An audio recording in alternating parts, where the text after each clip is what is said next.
you. Thanks, Arun. I did not volunteer myself, but somebody did. But I'm glad I was, because it's a good chance to tell you about what I've been doing in last sort of several years.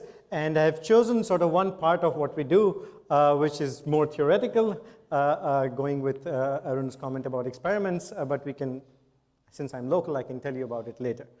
So let me begin the talk. The title is basically, I'm going to think about stem cells, and the idea that there is some statistical mechanics is a little bit superfluous, but I'll try to convince you that you really need the ideas, some paradigms from statistical mechanics which we can apply to various questions in biology, and in particular I'll try and sort of apply it to stem cells.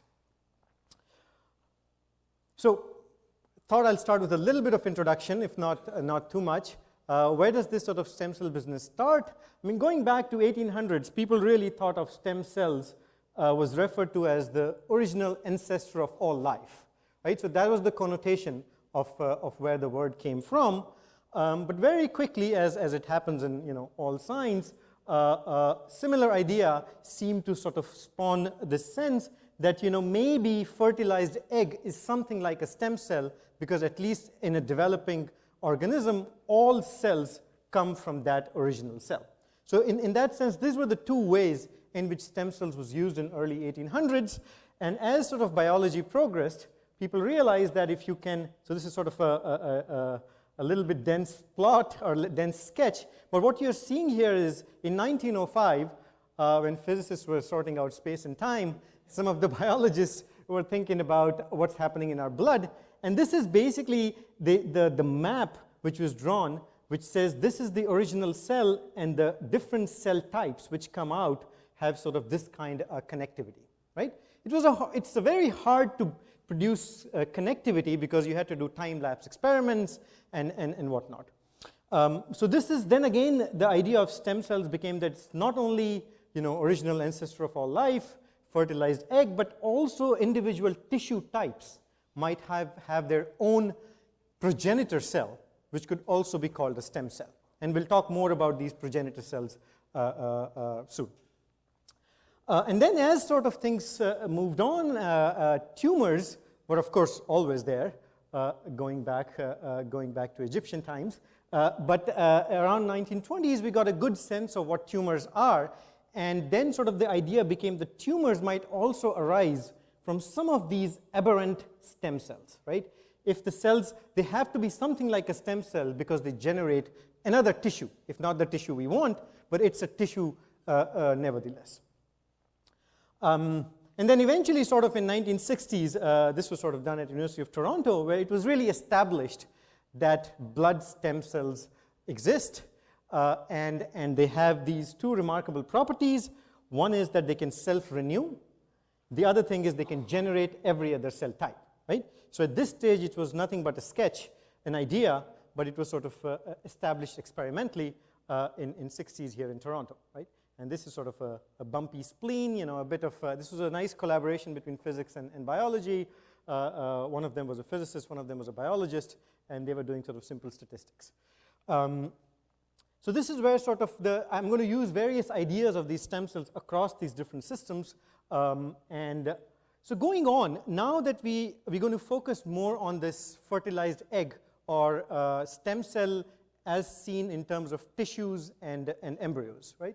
So if you start with a fertilized egg, how does stem cells sort of change in character, or what happens? So clearly a fertilized egg, as it develops, has to give rise to these progenitors, which will then make blood all our life, right? Or progenitors for skin cells, which will also keep generating skin as we shed and whatnot. And they actually will eventually make these blood and skin cells. But this evolution, it wasn't obvious at the time that there is any genetics involved, right? It's not that the cells are mutating. Their DNA is not changing as a fertilized egg produces these other types. And this idea of a landscape, in a very sort of analogy to rolling balls down the hill, was sort of proposed by Waddington. And the idea was that these cell types are actually sort of changing character, not because their genes, their genetic content is changing, but depending on which proteins they decide to make, right? So clearly a liver cell makes some proteins, and an eye cell makes something rhodopsin to see light, and it'll be very hard to find a rhodopsin in a liver cell expressed. It's definitely there in the gene, right? So this evolution, sort of the idea is that this is non-genetic inheritance. So stem cells change character, but it's completely non-genetic.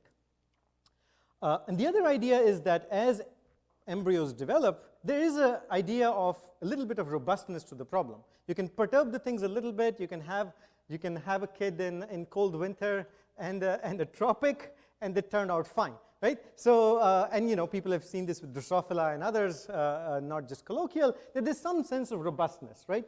That's why this idea that even if you start with a ball a little bit far away, it's going to go down the hill, and it's going to maintain this idea of robustness was sort of, and this has become a very good framework of how people think about it. And now we are trying to actually put sort of meat behind the idea.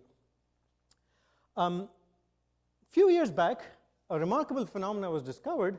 It's where you can take a skin cell and reprogram it back to look like a cell which everything started from, right? So you can take your skin cell, make what we call now a pluripotent stem cell, and now you can actually make a whole organism from it. So you can actually take a skin cell from mice and make a whole mice again, right? And we can do a lot of that, right? So this was, of course, discovered in 2006, and has been sort of really changed the whole field of biology in a very fundamental way. So these cells are not sort of, in some ways, not only rolling down the hill, you can coax them to go up the hills. So this is all still epigenetic. Are there genetic changes in stem cells, right? So as we age, what is happening to the genetics? Or is there anything going on? And of course, the hallmark of this is sort of cancer, right? So tumor age is the best predictor of tumor, as they say, right? So this is basically your, for example, here is the incidence rate of tumor in males and females, and this is the age of diagnosis, right? So around 30 and 40 is when this thing takes off, right? This is statistics, of course, So this idea is that tumors are primarily driven by genetics, and you have to accumulate genetics. So stem cells not only go through epigenetic changes during development, but they can change character in a very different way with time through genetics. And so those are the two sort of confounding things as you think about evolution of stem cells in time. So let me sort of, with this introduction and with hopes of using some of these ideas which I've talked about, introduce the outline of my talk. And where we are now is basically, rather than thinking about single cells and how they go down the hill or go up the hill, can we think about population of cells, right? And so now it's not that there's only one stem cell in your body making your blood. There might be thousands of them, right? So how do they sort of come about and do things? And the idea is, if you now start with many of them up somewhere, how are they going to progress in time? Is there sort of epigenetic variability across this initial pool really affect what happens to them in time? Clearly, on the developmental time scale, not much should happen, but does sort of, as genetics evolves in time, do you see this variability kick in? How do stem cells really evolve and diversify, right? So as they go down in age and this landscape, does this diversification increase? And do we have to stop thinking of an average behavior and more of variability across this population? And of course, much of it is driven by, can we actually predict stem cell fate? If we told you which of these little balls I'm starting with, can you say, well, this is far enough from where you're supposed to start, and this is the cell which has more chance of making tumor, right? Is there something predictable in terms of this diverse population? So those are the sets of questions which we are able to address now, primarily driven by technology, new experiments, and I'll tell you a little bit about a taste of those experiments and use, of course, that data to analyze things. So let me take you to the outline. I'll try and sort of give you a flavor of three things.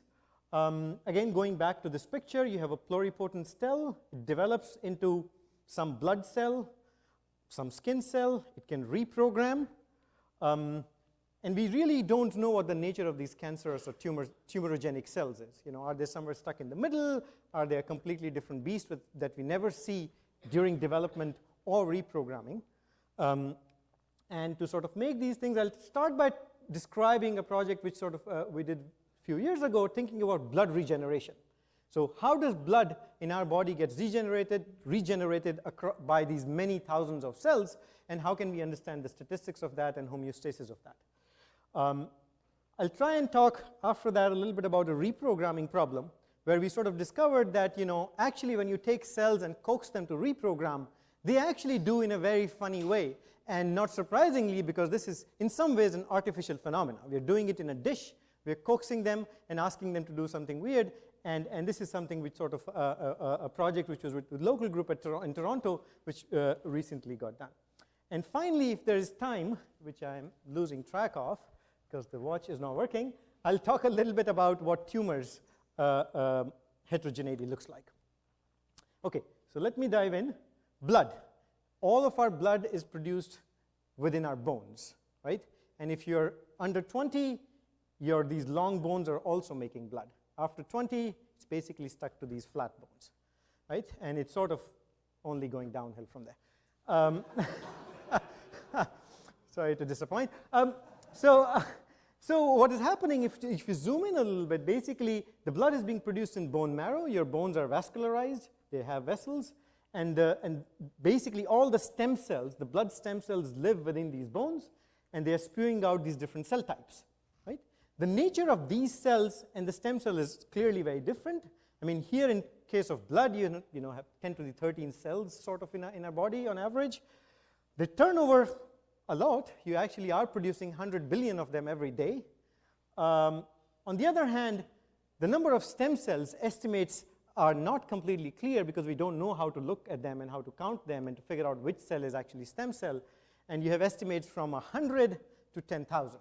And recently they looked at blood of a 108-year-old woman, and at least in that person, they concluded that all her blood, all these 10 to the 13 cells were coming from a single cell. Right? So there's something happening with age as well.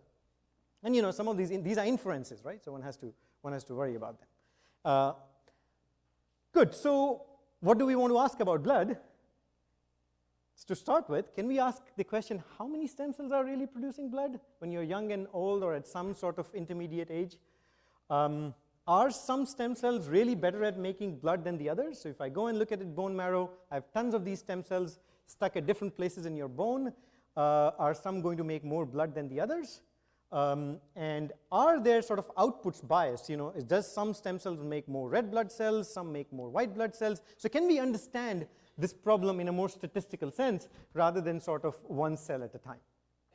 And what you need is basically, we want to track in some ways the output of individual cells, right? So as promised, what we want to do is rather than start with one cell, you want to start with many cells, which our body is anyway doing, but sort of put tags on them somehow so that when we look at our adult blood, we know these red triangles came from this one red cell, these green triangles came from that green blood stem cell, and at this stage, none of the other ones are giving out blood. Right? You want something like that to happen to be able to quantify this problem.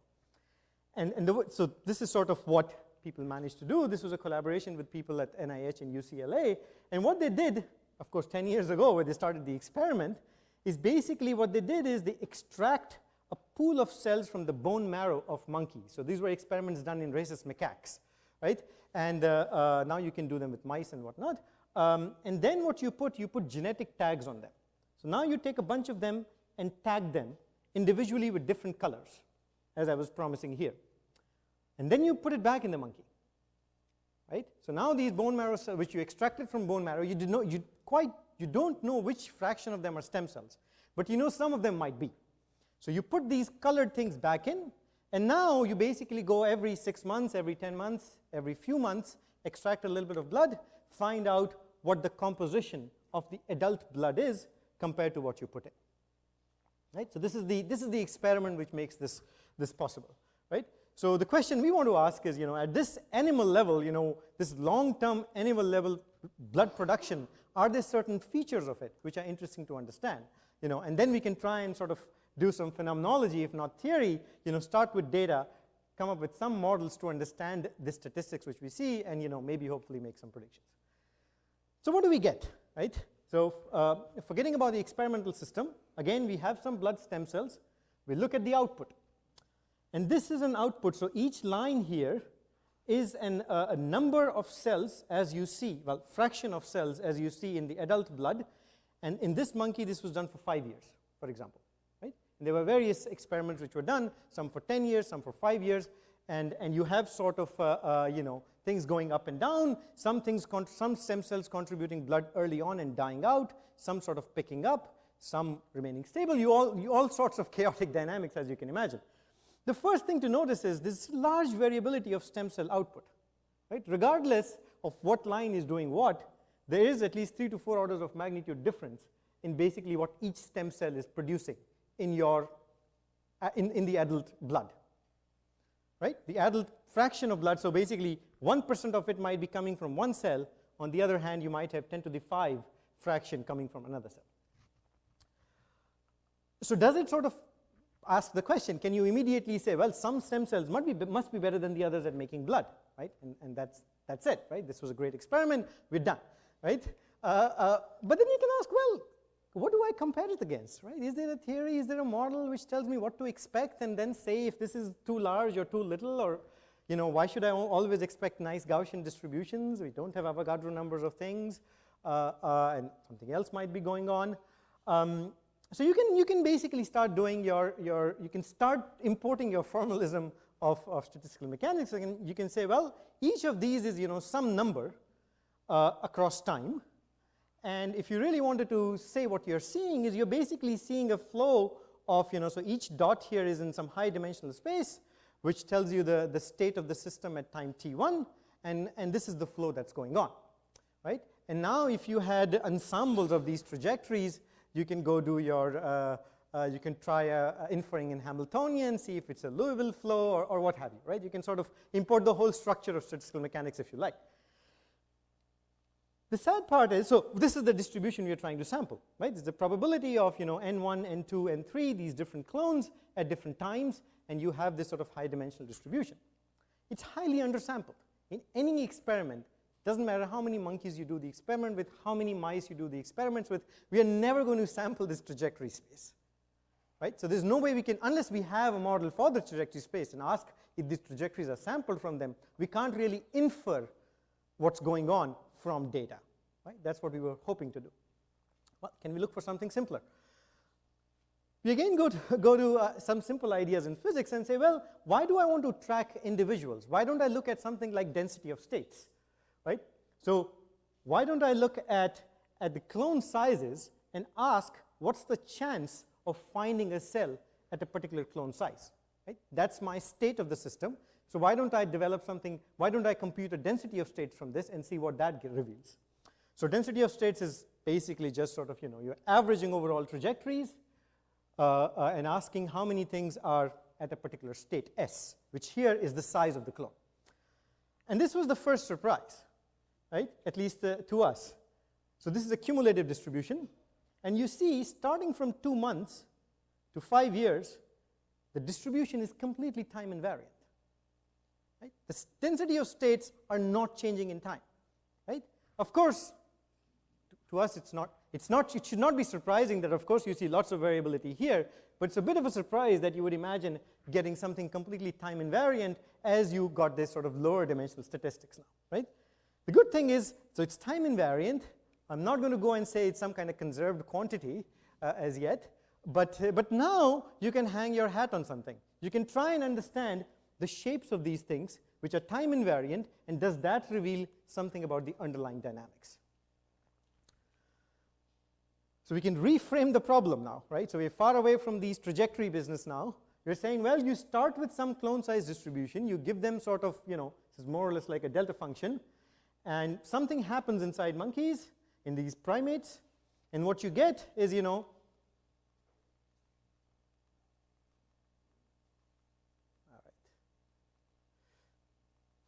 what you get is basically a broad distribution where some cells contribute, you know, 1,000-fold more than the others. And is there a way of understanding this? Do we really require to, can we explain this? Can we never explain it by saying all stem cells behave equally? Do we really have to invoke some stem cells are different? Or is it really the natural statistics of the problem, right? And there had been some work in past where people had looked at the average behavior of this problem by looking at stem cells and intermediate states, which was called progenitors, and mature cells, right? So this is average behavior. You're not looking at the statistics. What we tried to ask is, well, if we really expand this problem, right? So now you're not tracking individual cells. You're really tracking tons of them, which are creating these intermediate cells at some rate.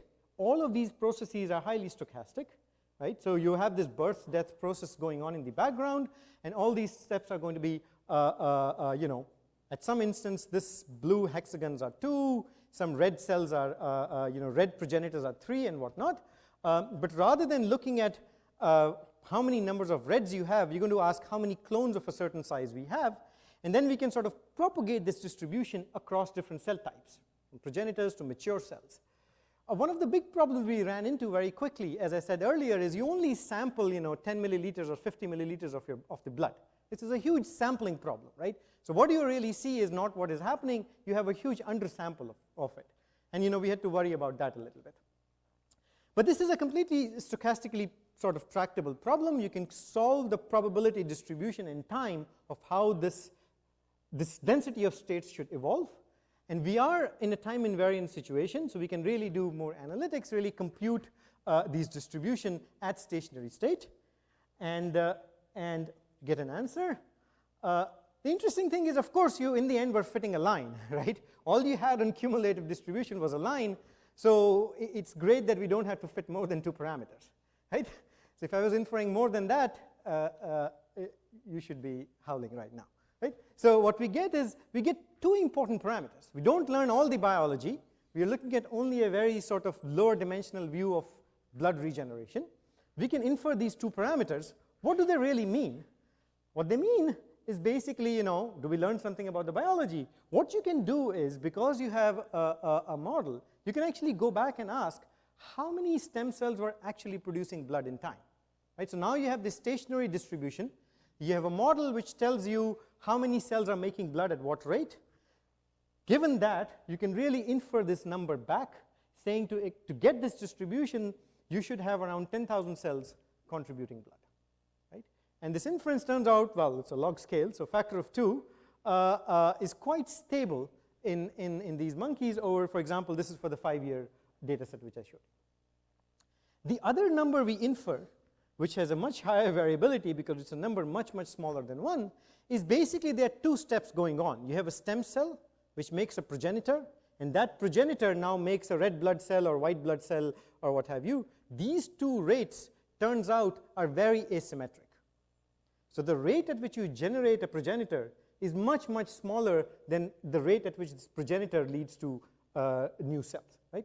And now you can sort of have a very simple picture in your head why you get this huge variability, right? If the first step is very slow, it's sort of winner-take-all type dynamics. In a transient sense, at least, the first cell which became progenitor now had a huge burst of cells right away. And the other ones are now sort of fighting for the space that's remaining. Right? And that sort of kinetics gives you this really broad distribution without really having much of a difference between how these individual stem cells generate blood. Okay, so I'm going to pivot a little bit to my second problem. And of course, so let me step back. So this is a number one can now actually confirm experimentally. This prediction which we had of differentiation rates being much smaller than the rate at which these progenitors grow was tested a few years after, and in mice they did find this huge discrepancy of orders of magnitude between the rate at which stem cells generate progenitors and the rate at which progenitors then expand into adult cells. So let me take you to the next bit. I can stop for questions if people have at this instance. Okay. Right.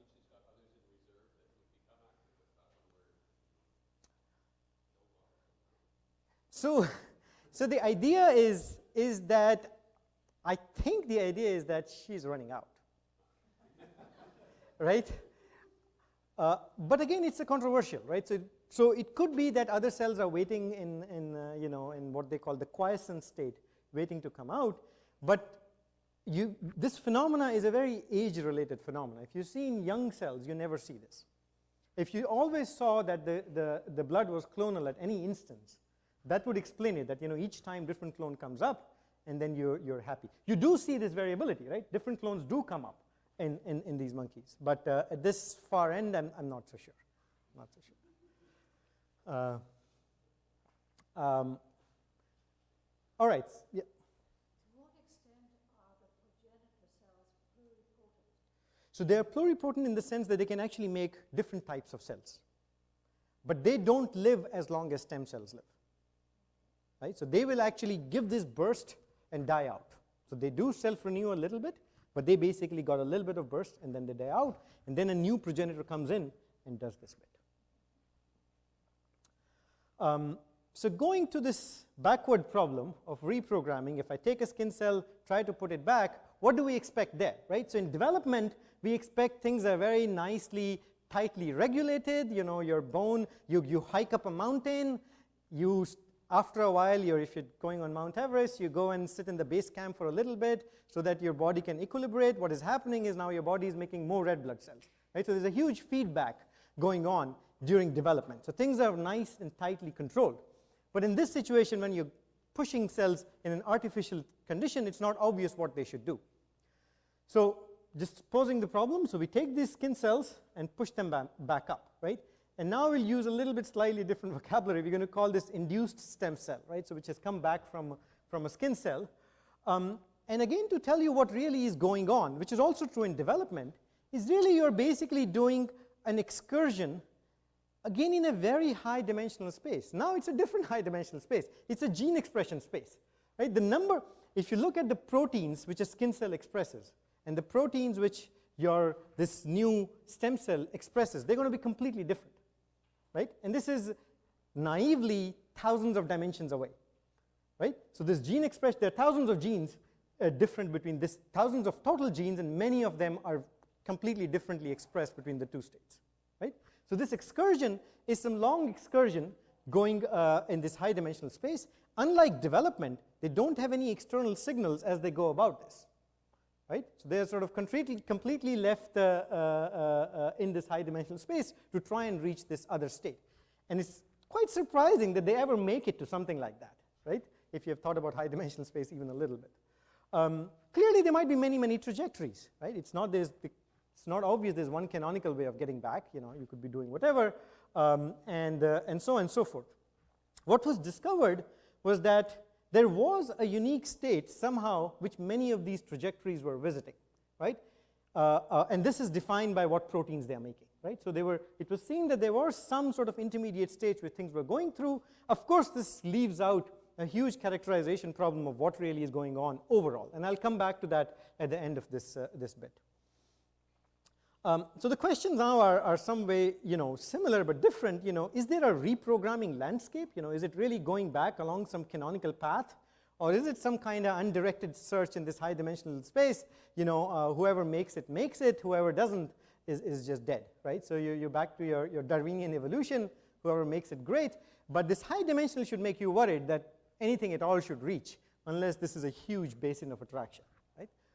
And again, you can ask, well, if you took one cell and did this process versus groups of cells, are they going to behave very differently? Right? Is there some sort of population level thing where if you have a herd, they can sort of carry each other along, tell them I'm on the right path, give them some external signals and whatnot, and create this landscape, right, for each other, as happens in development, right? Development is, the egg is on its own. The whole landscape is created by the cells themselves. It's just the information is already there in the DNA. So to start with, basically, to contain this problem, because of this intermediate state that was known, we started by thinking of making sort of a mean field model for this problem, right? So you can track skin cells, you can see what numbers there are, you can see how many of these we see at different time, and how many these. So this is a kinetic problem, right? You don't know what these are effective rates, if you will, right? Nobody's arguing that this is along one path, this is just some addition of paths, and because this state is visited by many of them, we'll try to characterize at least that subset of paths, right, with this sort of a simple, and it turns out that a 4-state model is enough to sort of capture the mean field dynamics. But the problem we are interested in, not one cell or not average behavior, now we want to take these skin cells and put each one of them, we want to put tags on that. We want to understand, do different skin cells really do different things, right? So going back to this, so all were skin cells, but they could all be doing different things, and cells which took this green path might end up making more pluripotent cells, and the cells which took the red path might really have a very, very hard time making it to the end. So you can ask the same questions. Is there a huge variability you expect in this? So it's the same game. Now I can take you through it a little bit faster. And it takes 30 days, and the way the experiment is done. Time scale is an issue of why that long, which I'm not going to say much about. But then you can ask, so now you have a much more controlled problem. You know the mean field dynamics. You know at what rate this initial state turns into this intermediate state, and what rate this intermediate state turns into a final state, right? What you don't know is there variability across, right? So now you can ask, well, let's pretend, going back to our success with blood, maybe it's all neutral. Each cell somehow behaves sort of isotropically. All are equally bad. There's some bottleneck they have to pass through, so there's some rate at which things are going to happen as they go from state 1 to state 2, and everything is neutral, right? And you can start, so now the experiment is clear, I hope, right? You're basically going about measuring these numbers, so you again get those sort of trajectories which are all over the place in time. These experiments are done in dish, so they're much easier. You can do many runs of them, etc., etc. But now I'm going to immediately go to the density of state plot, right? And start plotting them. So now these dotted lines are basically what the neutral theory gives for this problem, right? It's not going to be the same answer as your blood problem, because now we actually know all the parameters. We are not inferring any parameters. There are no fitting parameters, right? So your neutral theory, which is basically saying, well, if everything is isotropic, everything is IID, this is the answer you should be getting. And what you start immediately seeing is that at early times, it does look like, all cells are kind of behaving similarly, but it very quickly, these are all log scales. So, very quickly, some cells start making many more stem cells compared to the others on average, right? So I've also sort of normalized the x-axis, right? So you start seeing this huge variation across this population. So, well, you have to start thinking of a competition model, right? So there is no way there's neutrality in this problem, but how much competition is there? Is every cell basically completely different? Or is there still some rhyme or reason left in this problem, right? And of course, many of these problems depends on the resolution of your measurement, right? If you resolve more, you might see more. So this is not to say that this is the answer. This is to say that at that resolution of the experiment, what we can explain is that you actually can explain most of this by saying there's sort of broadly two types of cells. Some cells really make it, and they make it quite quickly. And the others are really lost for a long time before they make it. And then there's, of course, a third pool which never makes it, right? There's tons of cells which never reprogram. Right? The efficiency is quite low of this process, right? It's not like everybody is reprogramming. And you sort of now, with this competition model, you can really understand, and all you needed, at least at that resolution, was basically this very coarse picture of just having two populations, right? You can have two populations, and you can understand this.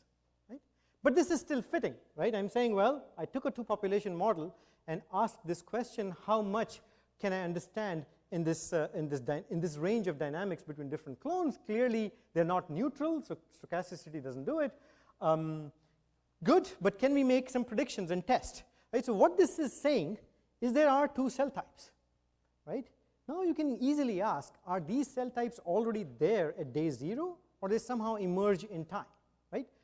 And you can ask this question experimentally, and I'm going to try to give you a few examples rather than a bucket list of the various things we looked at. And the first idea was basically looking at something called a splitting experiment, right? So what you can do, you can start with your skin cells, right? Let them divide a few times. So some of these reds are now gone to 1s and 2s, some of these yellows are gone to 2s and 3s and whatnot. And now take this pool, split into two, and let them reprogram, right? If the initial population knew nothing about good and bad, then there should be no correlation whatsoever, right? They're all going on their individual trajectories, and they're going to discover their own paths. So which cells make it better in this experiment versus which cells make it better in the other experiment, there should be no correlations, right? But now if there is this idea that some cells are better than the others, So if sort of this yellow cell was the one which was better, so if you partition them well enough in the two flasks, in both of them the yellow cells would be the one which wins the game, right? In the statistical sense, right? That is a higher chance for the yellow ones to win the game. So you can sort of do the splitting experiment. You can do it at different times. I'm going to sort of stick to one time, and then you can compute these correlations, right? So you can ask these two experiments, how much correlation is there? And well, green lines are experiments. These are different systems, and the gray bars are basically are predictions from the previous slide, right? So once we knew a two population model, that immediately says, without anything else in the problem, what kind of correlations you should expect, right, at different time points, right? And at least it's definitely not 0 to start with, and it basically gets the order of magnitudes quite right. And in this case, actually, we did quite well. So this says that, this two population picture might not be completely wrong. It might be something which gives you something. But now you can get ambitious and say, well, let me look at temporal trends. Right? Now I have a two population model. I know at T0 I have two subpopulations. I know their behavior because I understand what their relative fitnesses are, relative competitiveness is, and I can predict correlation. So maybe I can predict something about temporal dynamics, and that turns out quite well too. So in these two different systems, you can actually show at what rate your total number of unique cells survive, right? So many of them are dying out, right? And many of them are getting out-competed. If there's a competitive dynamics, somebody is losing out in the game, right? So you don't see them. That means that the number of unique cell types you should see, number of colors you should see should go down in time, right? And you can predict that, right? And again, this is what I wanted to say is that what was exciting for us was that at this slide there are no fitting parameters, right? All we did was basically infer a two population model and then basically started making predictions of these other experiments within the system, and they sort of panned out in this case. So there were various other sort of tests we applied for this model, and but now it sort of really opens up this problem of high dimensional gene expression trajectories, right? So now you have a skin cell, you have a pluripotent cell. Maybe there is some kind of quasi-landscape which these sort of competitive or elite cells take, right? Maybe sort of there's an initial excursion, but they quickly latch on to some lower dimensional manifold in this high dimensional gene expression space on which they can now quickly go, right? Even if they're diffusing, it's much lower dimensional problem than diffusing in, going from 4 dimensions to 1 dimension is huge, right? It's an exponential gain in time, right? While all these non-elite cells, the cells which are really taking a long time, and we don't know why they're taking a long time, they might actually just going about all over the place. Many of them will probably never make it. Some of them will, but we don't know what their paths are. What the technology today allows is really tracking these paths. So now what with the new set of experiments which we don't have results for so far is basically now we could, in the previous experiments, we could track the output of each type. Now we can track where each type is in this gene expression space. Right? So we're really going to try and sample this trajectory space and see if this idea of reprogramming landscape really pans out. Because if there is a reprogramming landscape, then it's very exciting, because then we actually know exactly how cells reprogram, and not only there's an engineering problem we can solve, maybe there's something happening in our bodies when we have perturbations, right? So if for some reason lots of your stem cells die, how do the stem cells come back? Is it only coming back from the stem cells which are surviving, or these progenitors and other cells can come back into stem cell state in living things and sort of reprogram back? So it really opens up a very different class of problems with this kind of. So right, how do elite trajectories differ? Is there a reprogramming landscape? And are there sort of, is there a search problem which we can quantify now in context of these trajectories? Any questions? Absolutely.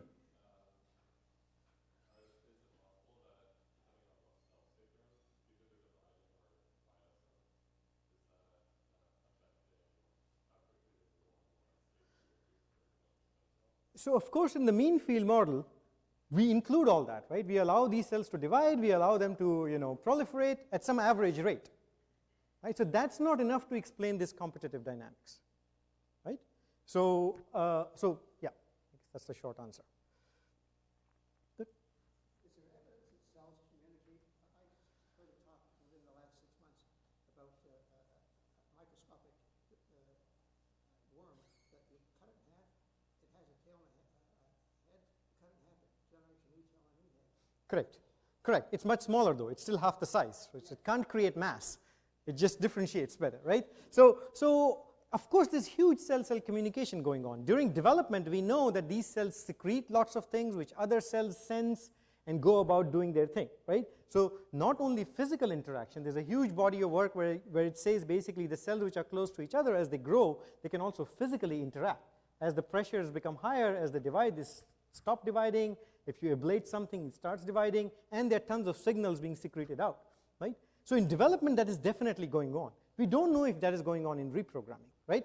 And we see this phenomena only when we do population level experiments. So that's the other bit to look at. When we know which genes are involved in creating these landscapes, that'll give us a hint for are they actually telling each other which way to go. If one cell sort of finds the landscape, does it sort of provide enough external signals which other can use to come towards it rather than being lost? So those are definitely very exciting questions which we can address once we know what the trajectories are. Right? It's hard to guess what they are. We can guess and try, but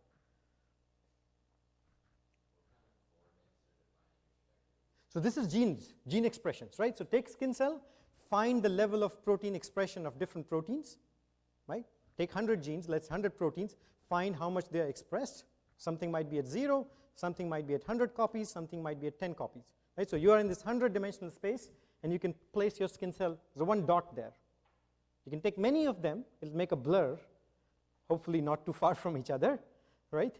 And then basically, similarly, you can do here. You can find the number of proteins expressed of different types and put that dot there, right? Computing velocities and positions or whatever phase space you're thinking of, and computing microscopic, right? This is microscopic description. Right? Good. Okay, so let me go to the last bit. I hope I'm not jarring you, but sort of going towards the last bit about this heterogeneity in cancer, right? So now you're latched on with the ideas. You know what the deal is, right? So we want to understand what these populations are doing. Is there diversity? So in cancer, of course, the problem has been always thought to be genetic, right? That you accumulate genetic mutations, and then these genetic mutations drive everything, right? So this is, I should have put data, but this is still work in progress. We are trying to sort of understand this, but we find something surprising. So the idea is, if you could do an experiment, so these are experimental systems, so these are done in mice. You take some tumor cells, put in mice, see how tumor grows in time, right? So different cell types will behave differently, et cetera, et cetera. You do drugs. You can give UV, you can give chemo, you can do whatever kind of drugs you want to test. You often see that the tumor regresses. So basically, tumor starts literally going down. So most of these experiments are on the back of the mice. So you can literally measure the size of the tumor. You're physically measuring the size of the tumor. You give the drug, which is given orally. This tumor starts regressing. At the level, you can basically barely see it. So you can't see it at all.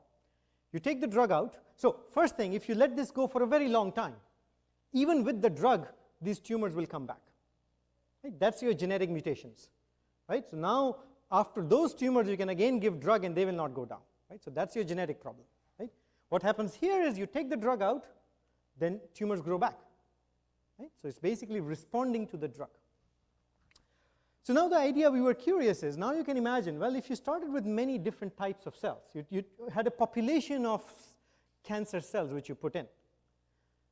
They grow, they fight with each other. Maybe one is more competitive than the other. They play this game. You give drugs, many of them die. And when you come back, you should be able to ask the question, what happens here versus here? Right? So you want to understand that kind of population dynamics. And again, we sort of leverage the same system. We go and take these cancer cells, put tags on them, and can do these long-term experiments with, you transplant them in mice. You see tumors, you can sequence them before, you can look at what's happening after treatment, you can look at these sort of drug holiday, you can take out the drug and sequence after. You can also look at this 9-month-long trajectory where genetic things come out, right? You can sort of generate all sorts of data from this experiment. I mean, I'm not doing it. This is done in a hospital, also in Toronto. So, well, what do we expect, right, if we were doing this game? So if we started with tumor cells, we played our little game we've been doing for the last hour, put different colors on them, let it go. Maybe what happens in the initial phase is, the red cells went out, red and green, few of them survive, few of them die out, right? Maybe this sort of pink trajectory died out. Some of them, are more competitive than the others. You put the drug in, something dies out, and what you expect to come back is whatever survived somehow here, which should be much fewer than what were here. And maybe orange and red are great because somehow orange wasn't great in absence of drug, but now orange in presence of drug is great. It can sort of outcompete others, and this is the survivor, and red somehow makes it through because there were large numbers to start with, right? So there's some thing going on here between being ability to survive and whatever you started with, some convolution of those things. What we are finding, so we've done this, so the experiments the next plot is going to be across many different drugs, many different experiments. It's not a good looking plot right now, but what we see, so this is again density of state plot. These are, I think, almost 50 different experiments across different drugs. All of them are literally sitting on top of each other. Doesn't matter whether you sequence here or you sequence here. Right?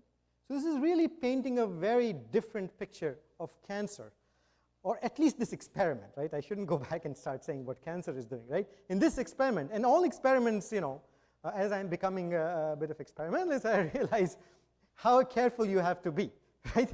But this is sort of what we are seeing in this particular, and these are across 2 different cell lines. So this is not particular to one type of cell line which was developed, and these were all human cell lines which this surgeon who does these experiments extracted from actual humans. So she actually does surgery. So it's painting a very different picture, It's really painting a picture that all cells are somehow able to survive this game, right? Of course, tumor is regressing, so cells are dying, right? Cells which are making up this tumor are dying out very quickly, right? And then, but somehow there's enough of them surviving from each pool that when they come back, they more or less have the same complexity, right? So how do clones really survive drugs? Is there now, we can think of tumors really as tissues where you have stem cells at one end and differentiated cells at the other end? Is that the picture one should look at, which is again picture which people have thought, as I said, going back to 1900s, 1920s. On the other hand, is it basically some kind of really dynamics where each cell is on its own and it's just complete statistics of what you get? What I'm not showing is that these shapes also mean something. The shapes here turn out to be very different from what we have seen so far. And we think there's a huge role of interaction in this problem. So space and interaction are going to play a huge role, while sort of giving a sense that each one might be equally sort of likely, which is sort of bringing epigenetics in a much more direct way than genetic mechanisms of how tumor cells might sort of behave as they regress and they come back. So these cells might look quite different than these cells if you really look at what proteins they're expressing. So something is allowing them to survive, but it might not be something which allows them to grow, right? So they sort of change character, right? But it's not genetic. It has to be epigenetic. The time scales are such that if it was genetic, what comes back, a new drug should not affect it. Or a drug, again, of the same drug should not affect it. But it'll keep doing sort of back and forth. So it's completely reversible process. So that's where we think that this interplay of genetics and epigenetics is now coming into cancer, and we are trying to sort of make sense of this. That's it. We have a lively group here, and you guys can talk to most of these people because I'm local. Question. In the last slide, my understanding of how most chemo works is that it attacks cells that divide quickly, and it doesn't do too much to Right. cells that divide slowly. Right. So So very good. So tumor kinetics, right? So what is going on between here?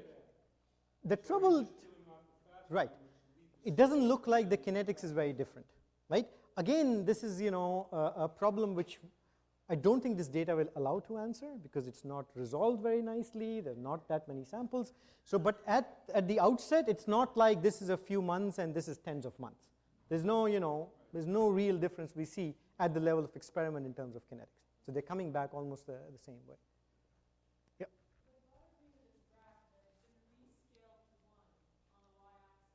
Okay. Doesn't change that much. I can show you that data. I should have put that plot. So the question is, maybe the shapes remain the same, right? But the number of clones might have completely different. So you could have, after tumor, you could only have thousands of them, 100 of them, and maybe there were thousands here. What we find is the number is within factor of 2 between the two states. So not only is the number same, but also the shapes are same.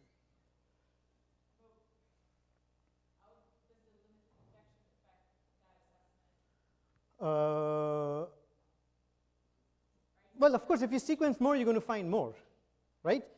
What I mean is your limited detection will not find a clone that's present in less than 1 in whatever, right? Yeah, and that whatever turns out to be 1 in 10 million right now. So we're really pushing this as hard as we can, precisely for the questions like these. We take all the possible cells from the tumor, leaving out nothing, and we sequence the hell out of them, right? And so even these clones, you're seeing sort of 10s and 20s copies. So you're really saturating this curve. So this is at the stage where you, if sequenced more, you're not discovering more clones, if that makes sense. Right? So that is not a problem in this experiment, at least. In the previous ones, I think it was a bit. So these different lines are different treatments. Different treatment courses at this time and this time. Different drugs, sorry, different drugs. Different drugs, and some of them are at this time point, some of them are at this time point.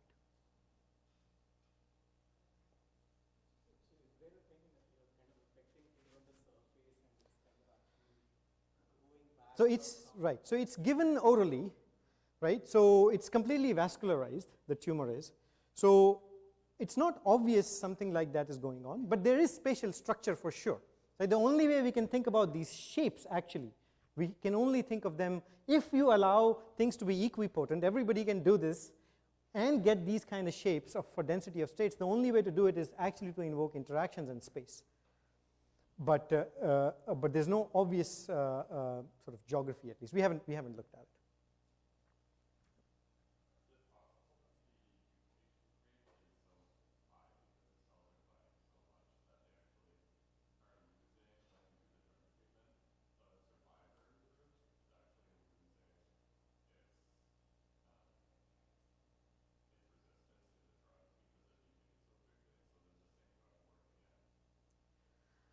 Well, at least, so we've done genetic sequencing as well, and we don't see evidence for that, a priori at least, right? So it's not on these time scales. I mean, these are days and months, but the number of generations are not that many, right? Going from here to here is literally sort of 10 or 20 generations, sort of quasi-exponential growth. So it doesn't seem to be from what we are looking at, but yeah. Yeah, absolutely. So on a longer time scale, if you wait, you don't take the drug out, even with drug, things come back up, and you look at them and you find your known mutations which you expect for that drug to take it out. So you see that genetic effect very clearly if you wait long enough. So mutations are happening, but this reversibility, I think, is genetic is only playing a side role, if at all.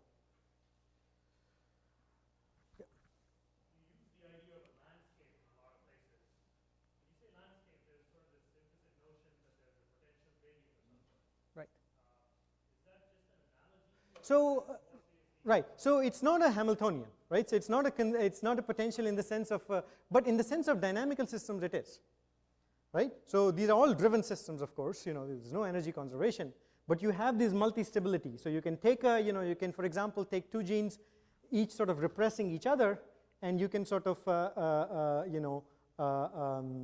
tap it a little bit, and one gene will be high, the other one would be low.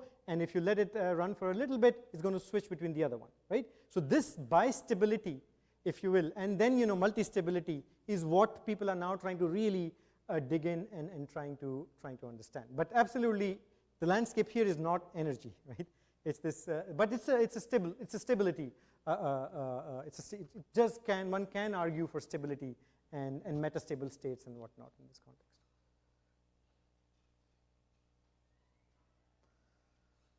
All right, great. Thanks for listening.